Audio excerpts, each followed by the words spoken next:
오늘 십자가의 깊은 의미를 탐구하는 우리의 여정, 그 네 번째 장을 시작하겠습니다. 이 이야기가 당신의 마음에 울림을 준다면 따뜻한 빛을 나누는 것처럼 이 말씀을 주변에 공유해 주십시오. 당신의 좋아요와 구독은 이 은혜를 널리 퍼뜨리는 귀한 섬김이 됩니다. 이 말씀을 듣는 모든 분들께 하나님의 축복이 함께하기를 기도합니다. 지난 시간에 우리는 십자가 위에서 일어난 신성한 교환, 즉 하나님께서 영원 전부터 계획하셨던 위대한 맞바꿈에 대해 이야기했습니다. 구약의 선지자들이 분명하게 예언했던 이 사건은 갈보리 언덕에서 현실이 되었습니다. 그 교환의 본질은 이것이었습니다. 정의에 따라 우리가 마땅히 받아야 할 모든 악이 예수님께로 향했습니다. 그리고 죄 없으신 예수님의 순종으로 인해 우리가 마땅히 누려야 할 모든 선이 우리에게 주어지게 되었습니다. 간단히 말해 모든 악은 예수님께로, 모든 선은 우리에게로 온 것입니다. 이것을 마음속에 깊이 새겨봅시다. 모든 악은 예수님께로, 모든 선은 우리에게로. 인류의 가장 근본적인 문제는 바로 반역입니다. 하나님을 향한 반역의 죄말입니다. 십자가 위에서 예수님은 우리의 그 반역과 동일시 되셨습니다. 그리고 반역으로 인해 생겨난 모든 끔찍한 결과들이 그분 위로 쏟아졌습니다. 이 모습은 구약 이사야서의 두 구절에서 생생하게 묘사됩니다. 먼저 이사야 한 장에서 하나님은 반역한 이스라엘을 머리부터 발끝까지 상하고 맞고 멍들고 병든 몸으로 묘사하십니다. 머리끝부터 발끝까지 성한 곳이 없이 상한 것과 터진 것과 새로 맞은 흔적뿐이로구나 라고 말씀하십니다. 골마 터진 종기 외에는 아무것도 없는 끔찍한 모습입니다. 그리고 우리는 이사야 신두장에서 그 묘사가 그대로 예수님께 옮겨진 것을 봅니다. 우리가 흔히 종교적인 그림에서 보는 평온하고 아름다운 예수님의 모습과는 거리가 멉니다. 십자가 위에 그분은 상처와 멍과 골마 터진 종기뿐이었습니다. 제대로 치료받지 못해 폐혈증으로 번져가는 고통 그 자체였습니다. 왜일까요? 그것이 바로 반역의 결과이기 때문입니다. 앞으로 우리 마음에 반역의 유혹이 찾아올 때 하나님께서 이 반역의 끝이 어떤 모습인지를 생생하게 보여주시길 기도합니다. 바로 십자가의 처참한 모습입니다. 하지만 마지막 아담이신 예수님께서는 그 모든 반역을 짊어지시고 죽으셨으며 그 반역과 함께 장사되셨습니다. 그리고 다시 살아나셨을 때 그분은 새로운 인류의 머리, 두 번째 사람으로 부활하셨습니다. 이제 오늘 우리는 그 위대한 교환의 첫 두 가지 측면, 바로 용서와 치유에 대해 더 깊이 살펴보고자 합니다. 이 두 가지는 갈보리 언덕에서 이루어진 완전한 사역의 핵심적인 부분입니다. 이사야서 신세장 4절과 5절에 이 두 가지가 모두 명시되어 있습니다. 제가 다시 한번 읽어드리겠습니다. 그는 실로 우리의 질고를 지고 우리의 슬픔을 당하였거늘 우리는 생각하기를 그는 징벌을 받아 하나님께 맞으며 고난을 당한다 하였노라. 그가 찔림은 우리의 허물 때문이요 그가 상함은 우리의 죄악 때문이라. 그가 징계를 받음으로 우리는 평화를 누리고 그가 채찍에 맞음으로 우리는 나음을 받았도다. 여기에 첫 번째 교환이 있습니다. 5절에 분명히 나타납니다. 그가 징계를 받음으로 우리는 평화를 누리고 예수님께서 우리가 받아야 할 징계, 즉 형벌을 받으셨기에 우리는 무엇을 얻게 되었습니까? 바로 용서입니다. 예수님께서 벌을 받으셨기에 우리가 용서받을 수 있었습니다. 이 사실을 우리 마음에 깊이 새기기 위해 함께 따라해 봅시다. 예수님께서 벌을 받으셨기에 우리가 용서받을 수 있었다. 죄를 용서받은 결과 우리는 하나님과 화평을 누리게 됩니다. 우리의 죄가 용서받지 못한 상태에서는 결코 하나님과 평화로운 관계를 맺을 수 없습니다. 하나님은 죄와 타협하지 않으시는 분이기 때문입니다. 죄의 문제는 반드시 해결되어야만 했습니다. 자비의 메시지는 바로 이것입니다.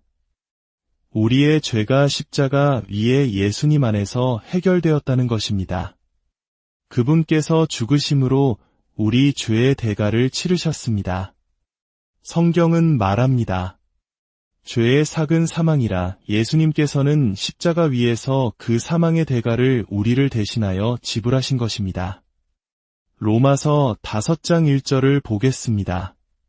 그러므로 우리가 믿음으로 의롭다 하심을 받았으니 우리 주 예수 그리스도로 말미암아 하나님과 화평을 누리자. 우리의 죄 문제가 하나님의 방식대로 해결되었을 때 그 결과는 하나님과의 화평입니다. 우리를 위한 평화를 위해 그분께서 형벌을 받으셨습니다. 그분의 형벌이 없었다면 우리는 결코 평화를 누릴 수 없었을 것입니다. 골로새서 1장 19절에서 21절은 이 사실을 더욱 생생하게 증언합니다. 아버지께서는 모든 충만으로 예수 안에 거하게 하시고 그의 십자가의 피로 화평을 이루사 만물고 땅에 있는 것들이나 하늘에 있는 것들을 그로 말미암아 자기와 화목하게 되기를 기뻐하심이라. 전에 악한 행실로 멀리 떠나 마음으로 원수가 되었던 너희를 이제는 그의 육체의 죽음으로 말미암아 화목하게 하사 너희를 거룩하고 흠없고 책망할 것이 없는 자로 그 앞에 세우고자 하셨으니 이 놀라운 일은 오직 예수님의 희생을 통하지 않고는 결코 이루어질 수 없었습니다. 그분이 우리의 모든 악한 행위와 완전히 하나가 되셨기에 우리는 완전한 용서를 받고 악의 권세로부터 완전히 해방될 수 있게 된 것입니다. 에베소서 1장 7절은 이렇게 말합니다. 우리는 그리스도 안에서 그의 은혜의 풍성함을 따라 그의 피로 말미암아 속량 곧 죄사함을 받았느니라. 죄사함을 받을 때 우리는 속량, 즉 구속을 받습니다. 구속이라는 단어는 값을 치르고 되찾아온다는 의미입니다. 우리를 위해 희생제물로 바쳐진 예수님의 피값으로 우리는 사탄의 손에서 하나님의 자녀로 되찾아진 것입니다.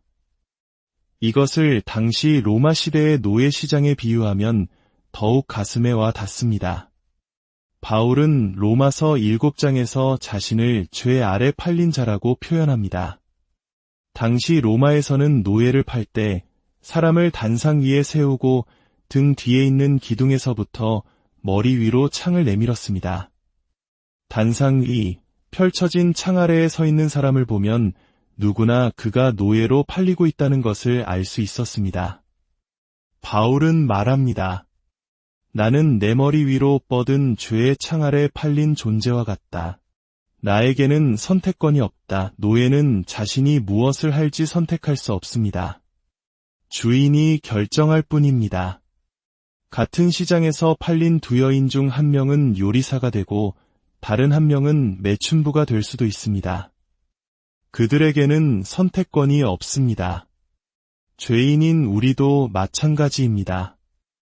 겉으로는 점잖고 존경받는 죄인으로 살면서 다른 이들을 손가락질할 수도 있습니다. 하지만 누가 어떤 삶을 살지는 노예 주인이 결정한다는 사실을 기억해야 합니다. 그러나 기쁜 소식은 이것입니다. 어느 날 예수님께서 그 비참한 노예 시장에 들어오셨습니다. 그리고 말씀하셨습니다. 내가 저 사람을 사겠다. 내가 저 영혼을 사겠다. 사탄아, 너는 더 이상 그를 가질 수 없다. 내가 값을 치렀다. 이제부터 그는 너의 노예가 아니라 나의 아들이요, 나의 딸이다. 이것이 바로 구속입니다. 얼마나 생생한 그림입니까? 그리고 이 구속은 오직 죄 사함을 통해서만 가능합니다. 어떻게 우리가 용서받을 수 있었습니까? 우리에게 마땅한 형벌을 예수님께서 대신 받으셨기 때문입니다. 이제 다시 이사야 신세장으로 돌아가 속죄의 또 다른 놀라운 측면, 바로 육체적인 치유에 대해 살펴보겠습니다. 이사야 53장 4절입니다. 그는 실로 우리의 질고를 지고 우리의 슬픔을 당하였거늘. 여기서 질고를 졌다는 것은 우리의 질병을 짊어지고 멀리 가져가셨다는 의미입니다. 그리고 슬픔을 당했다는 것은 우리의 고통을 직접 견뎌내셨다는 뜻입니다. 예수님께서는 우리의 질병을 멀리 가져가시고 우리의 고통을 몸소 견뎌내셨습니다. 그 결과는 무엇입니까? 5절의 마지막 부분을 보십시오. 그가 채찍에 맞음으로 우리는 나음을 받았도다. 얼마나 논리적입니까? 그분께서 자신의 몸으로 우리의 질병과 고통을 담당하셨기에 우리를 위한 치유가 마련된 것입니다. 성경은 치유에 대해 말할 때 결코 미래의 일로 이야기하지 않습니다. 이미 완성된 일입니다. 하나님의 관점에서는 이미 거기에 존재하는 것입니다. 우리는 나음을 받았다. 이것은 과거형입니다. 때때로 사람들은 저에게 묻습니다. 나를 치유하시는 것이 하나님의 뜻인지 어떻게 알 수 있나요? 저는 성경을 올바르게 이해했다면 그것은 잘못된 질문이라고 대답합니다. 만약 당신이 거듭난 그리스도인으로서 진실되게 하나님을 섬기고자 한다면 당신의 질문은 이것이 되어야 합니다.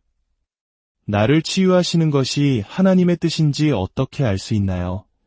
가 아니라 하나님께서 이미 나를 위해 마련해 두신 치유를 어떻게 받을 수 있나요? 입니다. 물론 하나님께서 마련하신 것을 어떻게 받아 누릴 수 있는지에 대한 질문은 매우 중요합니다. 하지만 먼저 하나님께서 그것을 마련하셨다는 사실을 믿지 않는다면 그것을 받아 누릴 가능성조차 없습니다. 모든 것의 기초는 십자가 위에서 예수님을 통해 하나님께서 무엇을 마련하셨는지를 발견하는 것입니다. 신약 성경은 이사야 53장의 예언이 어떻게 성취되었는지 분명히 보여줍니다. 마태복음 8장 16절과 17절을 보겠습니다. 예수님의 공적인 치유 사역이 시작되는 장면입니다. 저물매 사람들이 귀신 들린 자를 많이 데리고 예수께 오거늘 예수께서 말씀으로 귀신들을 쫓아내시고 병든 자들을 다 고치시니 이는 선지자 이사야를 통하여 하신 말씀에 우리의 연약한 것을 친히 담당하시고 병을 짊어지셨도다 함을 이루려 하심이더라. 마태는 이사야 53장 4절을 인용하며 그 의미가 전적으로 육체적인 것임을 분명히 합니다. 예수님께서 모든 병든 자를 고치신 사실이 바로 그 증거입니다. 일부가 아니라 모든 사람이었습니다. 또한 친히 담당하시고라는 표현에 주목하십시오. 모든 강조점이 그분 자신에게 있습니다. 우리가 죄나 질병, 우울, 거절감, 두려움과 씨름할 때 성경은 우리 자신에게서 눈을 돌리라고 말합니다. 해답은 우리 안에 있지 않습니다. 눈을 들어 예수님을 바라보십시오. 그분 자신이 바로 해답이십니다. 베드로전서 2장 24절도 보겠습니다. 친히 나무에 달려 그 몸으로 우리 죄를 담당하셨으니 이는 우리로 죄에 대하여 죽고 의에 대하여 살게 하려 하심이라. 그가 채찍에 맞음으로 너희는 나음을 얻었나니 다시 한번 친히라는 말이 강조됩니다. 그리고 마지막 구절을 보십시오. 너희는 나음을 얻을 것이다가 아닙니다. 나음을 얻고 있다 도 아닙니다. 나음을 얻었다입니다. 과거형입니다. 하나님의 관점에서 보면 그것은 이미 이루어진 일입니다. 예수님께서 다 이루었다고 말씀하셨을 때 모든 것이 완성되었습니다. 그 어떤 것도 더해지거나 빼질 수 없습니다. 그것은 모든 면에서, 모든 측면에서 완전한 사역입니다. 그리고 육체적인 치유의 측면 역시 다른 어떤 측면과 마찬가지로 완벽합니다. 신약 성경 헬라어 원문에서 구원하다라는 의미의 단어 소조는 수많은 곳에서 구원하다로 번역되었습니다. 하지만 매우 중요한 사실은 이 동일한 단어가 육체적인 치유를 묘사하는 데에도 여러 번 사용되었다는 점입니다. 많은 번역본들이 영어 또는 다른 언어의 용법에 맞추기 위해 낫게 하 혹은 온전하게 하다로 번역했지만 원어는 구원하다입니다. 이로 인해 많은 사람들이 육체적인 치유가 구원의 일부라는 사실을 놓치게 되었습니다. 몇 가지 예를 들어보겠습니다. 마태복음 9장에서 혈루증 앓는 여인은 속으로 내가 그의 오대만 손을 대어도 구원을 받으리라고 말했습니다. 낫게 되리라가 아니라 구원받으리라였습니다. 예수님께서도 그녀에게 말씀하셨습니다. 따라 안심하라, 내 믿음이 너를 구원하였느니라. 마가복음 6장에서도 예수님의 옷자락에 손을 댄 많은 병자들이 온전하게 되었다고 기록되어 있지만 원문은 구원받았다입니다. 그들은 무엇으로부터 구원받았습니까? 바로 질병입니다. 누가복음 8장에서는 군대 귀신 들렸던 자가 온전해진 것을 보고 사람들이 귀신 들렸던 자가 어떻게 구원받았는지를 물었다고 기록합니다. 귀신 들림으로부터의 해방 역시 구원의 일부입니다. 사탄은 오직 십자가의 능력 앞에서만 떨기 때문입니다. 심지어 회당장 야이로의 죽은 딸을 살리실 때도 예수님께서는 말씀하셨습니다. 두려워하지 말고 믿기만 하라, 그리하면 딸이 구원을 얻으리라. 여기서의 구원은 죽음에서의 부활이었습니다. 이처럼 치유, 귀신으로부터의 해방, 죽음에서의 부활은 모두 구원하다라는 포괄적인 단어로 묘사됩니다. 왜냐하면 구원이란 십자가 위에서 예수님의 죽음을 통해 우리에게 주어진 모든 것이기 때문입니다.